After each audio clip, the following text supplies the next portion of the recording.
And All Together Now, the celebrity single helping to raise money for a Kent military charity.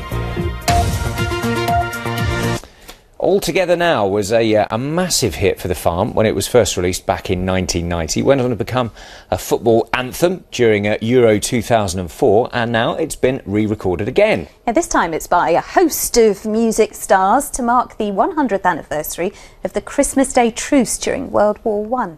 Chrissy Reedy was at today's launch in Westminster, and Chrissy, it's an interesting choice of song, not one that you'd normally associate with the trenches of World War I.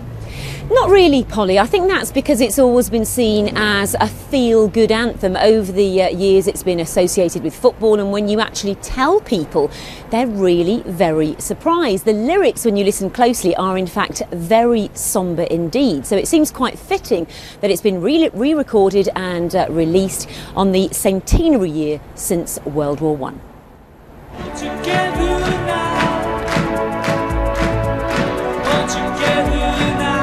All Together Now had everyone singing along when it burst into the charts back in 1990.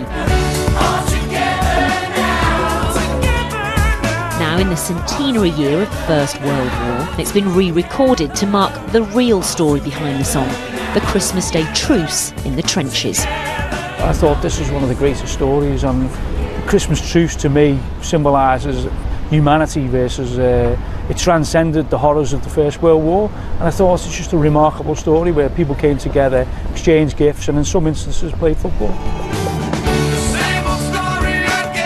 A host of pop stars have taken part, plus a choir made up of children from both English and German football clubs. It made me think of part of the lyric that I'd written in Stop the Cavalry to do with being in the trenches, daydreaming on Christmas Day. Intellectually I was very in there with Peter's lyric, and musically I was too. It's a great track. It is about putting down the arms and being peaceful. Christmas is a great excuse to do that. It's good to remind people that a great sacrifice was made, and also that a terrible war, stupid war, was fought over nothing. I'm only 18, and if I'm quite frankly honest with you, I didn't know about like everyone stopping and playing football. I only found out because I was doing this. Money raised from the song will be donated to the Red Cross and the Shorncliffe Trust, a heritage centre based in Folkestone. This is for everybody who puts that £1 into a box on November the 11th. This is for the real story, the actual story of what happened 100 years ago.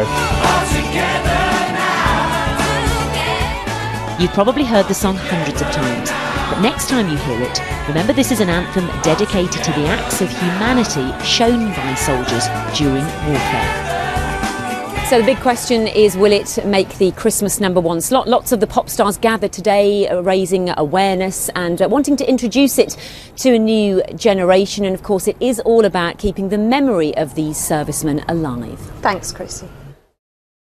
Well, some great names in there as well, aren't there? Engelbert Humperdinck in there. I know. Fantastic. Eclectic is the word you'd use it, for that mix, isn't it? We're going to get